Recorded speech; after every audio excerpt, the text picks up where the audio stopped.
How to limit who can do it with your videos on TikTok app.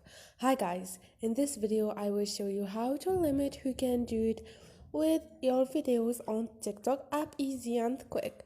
So first thing, go to your TikTok, click on it, and now all you need to do is click on those three lines once you are in your profile and click on setting and privacy.